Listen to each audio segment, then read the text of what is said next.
Okay, so we all know that I'm a fangirl of Nintendo.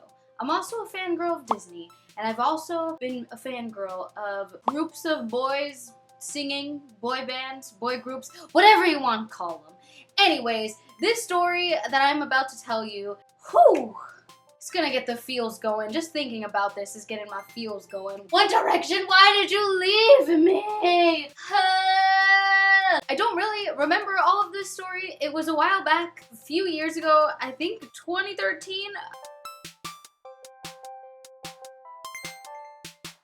What's going on, you guys? My name is the Val Pal. Welcome back to my channel. Today I am going to be telling you the story of how I met One Direction. Yes, ladies and gentlemen, I met One Direction, and it was the greatest day of my life, up until, of course, when I met Nate, my boyfriend. But anyways, it was the greatest day of my life. It's just making me so hyped right now. And I'm not even gonna sit here and pretend like I'm not a fan of One Direction, or that I wasn't the biggest fangirl of One Direction ever. I'm not gonna pretend like I'm too cool for that, because we all know that when that music gets going, we get moving. Doesn't matter what kind of girl you were, a Louis girl, a Harry girl, a Zayn girl, a Liam girl, a Niall girl. I was, by the way, a Niall girl. Before he even had braces, I just remember seeing him and being like, yep, that's the one I want. You're my next victim. Kind of similar to how I picked Nate, my boyfriend. This video is not to make me sound like I'm a psycho, even though I can't say that I wasn't. In no way, shape, or form, and I can't even talk because One Direction is just, they're making me a hot mess. Whew. And I'm not even on the level of fangirl I was anymore. Like, I was up here,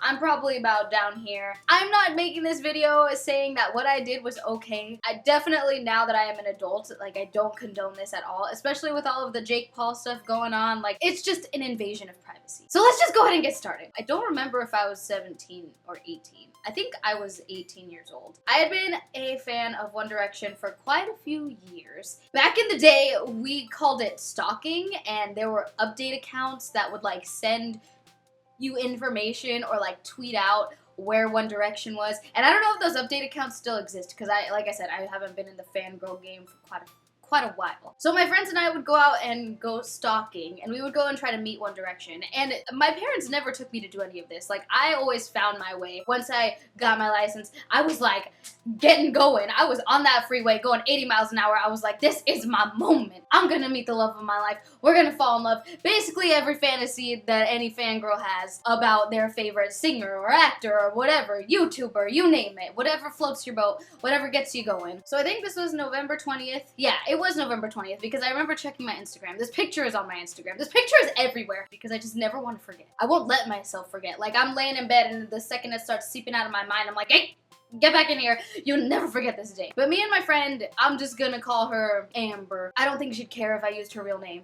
We don't even really talk anymore. And this story isn't that big of a deal. But just for her sake, like, I don't know if she wants this information out there. And me and Amber, we were friends in high school. More of acquaintances. We didn't really hang out outside of school, or at all at school either. This common denominator, like One Direction, somehow in our mind, we like targeted each other and we're like, hey, you like One Direction? I like One Direction. Like, let's go. So our friendship was based off of that. We never did anything else together. We solely used each other, and not in a bad way. Like, I had great times with her, and I'm sure she would agree. But we solely used each other to, I guess, get these feelings out. I don't know. We were like angsty teens, I guess. Me and Amber, we would do this kind of stuff all the time together. I drove a car and I didn't want to go by myself, and she didn't drive, and we were like, hey, let's go together. I remember her grandma dropped her off like off of the freeway. Like, her grandma lived a city away from me. We met on an off-ramp and she dropped her off and we got in the car and we went. So this story takes place at, I think it's CBS Studios. I don't know. CBS, NBC, something like that. The One Direction was guest starring on X Factor America.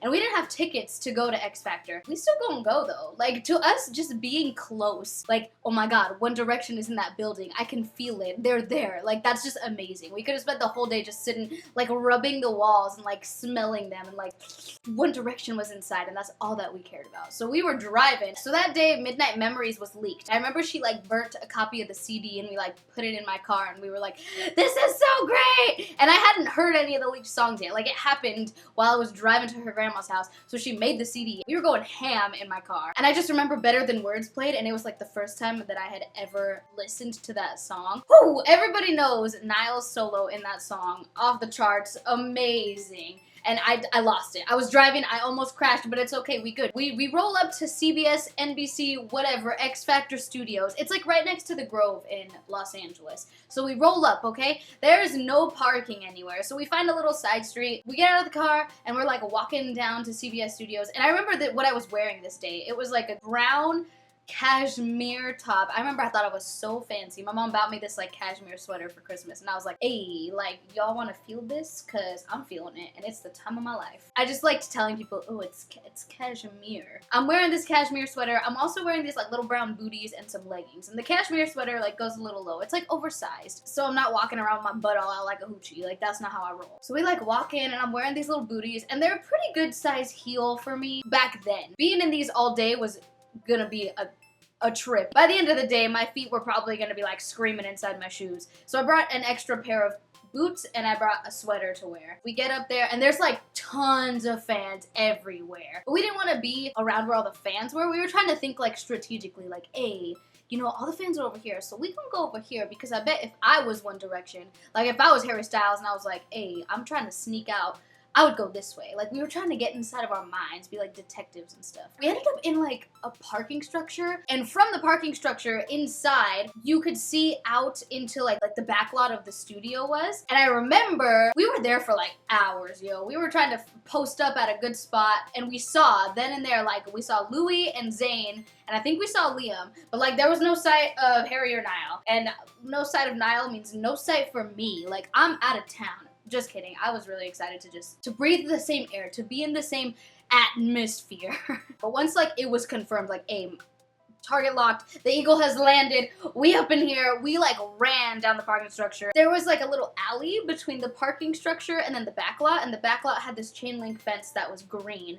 And we like run in. So we get up to the chain link fence and we're like looking inside. Like being there, there's just a lot of running back and forth that happens. There's a lot of screaming. There's a lot of like false sightings. So people are like running back and forth from different directions. And it was just all over the place. Like that day was just crazy. I remember running in my little booties like, oh, I can't take this no more. But Niall, I see you. I smell you. I can feel you. Basically, it was pretty pointless. It was just too much. And we eventually like posted up. It was getting dark at this point. So like the sun was going down. We were losing daylight. Everybody was like starting to head home. There were no updates. People were saying that they were going to be here or go there. And like none of it was accurate. So we posted up under the parking structure on the bottom level. There was like this little hallway. And I don't remember how, but we met this girl. I'm going to call her Claudia. It's me, Claudia, and Amber. It's the end of the night and we're just like, well, you know, at least we saw them. We thought that was going to be it. We saw Louis, Zayn, and Liam from like a parking structure.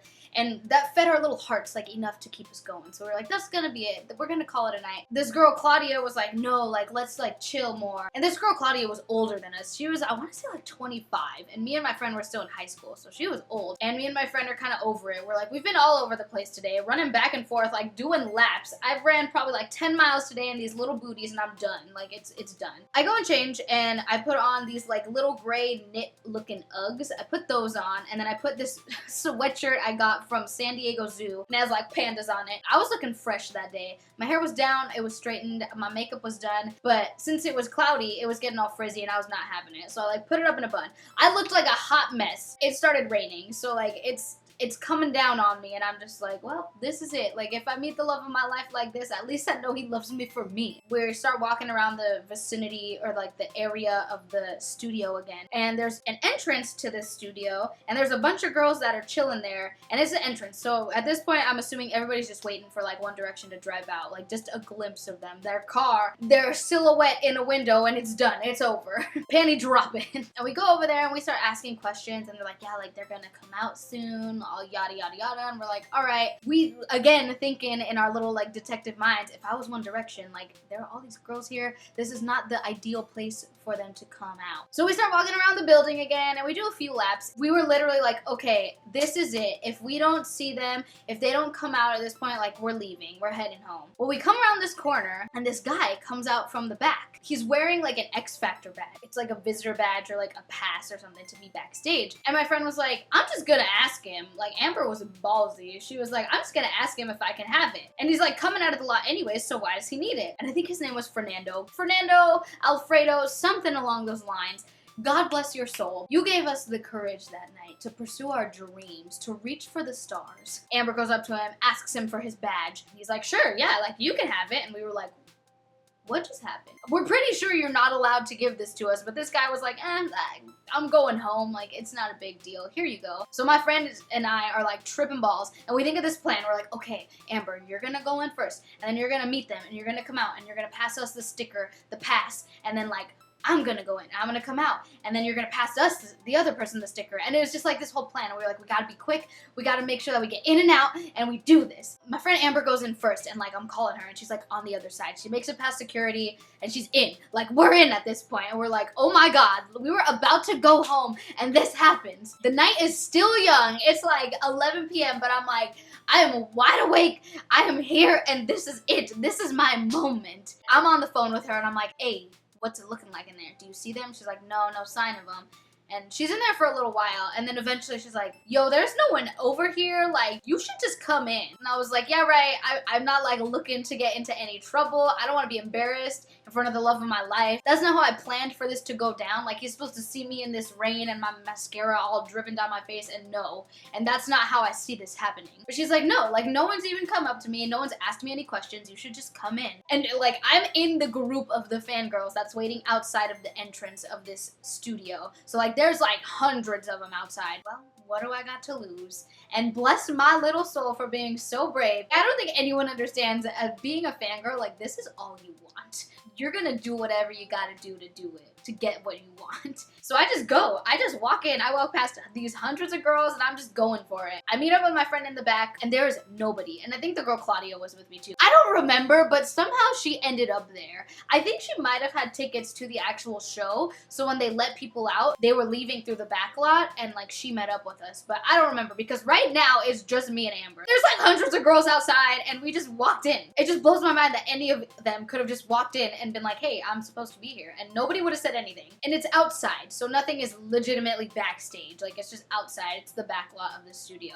We didn't know what to do. We didn't know where they were. This back lot was huge. We didn't want to put ourselves in a situation where we would be questioned as to why we were back here, so we just kind of stood there for like a while. There was a white tent, I think. It's getting really dark in here. Hold on.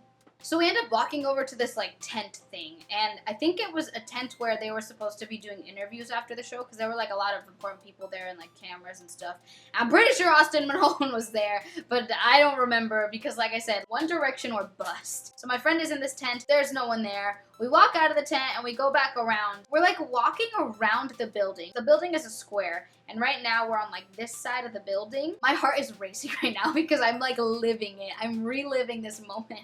Our eyes are peeled, like we're looking everywhere. The slightest movement, like a breeze, a leaf falls, we hear it. A footstep on a pebble, we see it. It's crazy. Like, our senses are heightened. Our One Direction senses are tingling. All of a sudden, she like grabs my arm and she's like, oh my God, I see them. There's Zayn and Liam and Louis, and I was like, no way. They were like a distance away from us. So we're back here on the corner. They were all the way over here by that tarp garage thing. And she starts running, and she's like yelling their names, and she's like, Zayn, Liam. And again, bless her soul. I cannot say enough prayers for her because I just am so thankful. So she runs at them, and they disappear into the garage. So we didn't meet them. We didn't meet Zayn, Louis, or Liam. We see them drive out, actually. We saw them in the window of one of their, like, Chevy Tahoe Suburban things. It's like the black Suburbans. So they drive out. We didn't see the other two. We didn't see Harry and Niall. And then in front of us, we see this black Range Rover. And this is the same night that Harry Styles was spotted with Kendall Jenner. We saw him sitting in this Range Rover, and he was, like, on the phone or something. And she was like, bro, that's, like, Harry Styles sitting in that car right in front of us. And I was like, where? Like, I don't see it. The windows were so dark. So when we got around to the front, you can see straight into the car. And like Harry Styles, you see his like bushy hair. Oh, I just remember like I stopped. I was just staring, and it was probably so uncomfortable because I'm this small little girl who's definitely doesn't look like she's supposed to be back here, and I'm just literally a deer in the headlights because his headlights were on. I probably looked like a psycho. And I was just...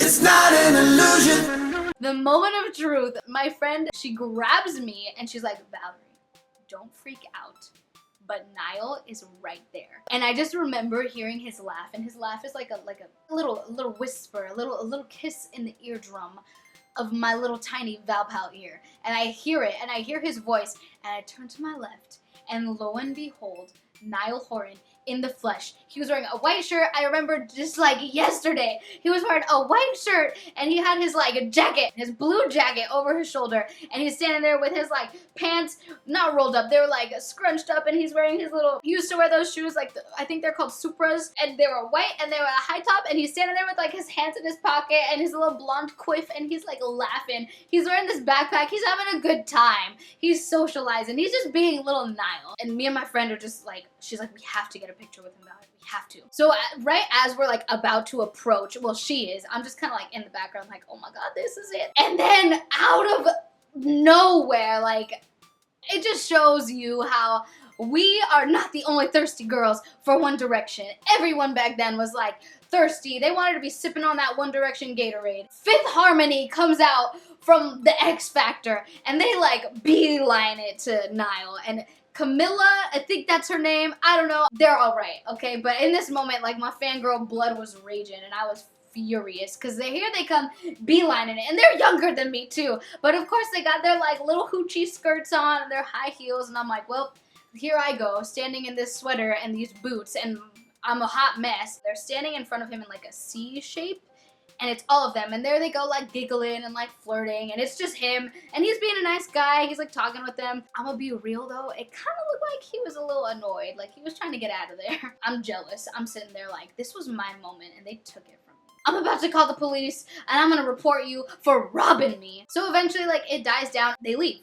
And Niall is just chilling there, and it's like him and some other person, maybe two other people. All of a sudden, Claudia is there. There's a group of us. It's me, Amber, Claudia, and some other girls. My friend, Amber, initiates it.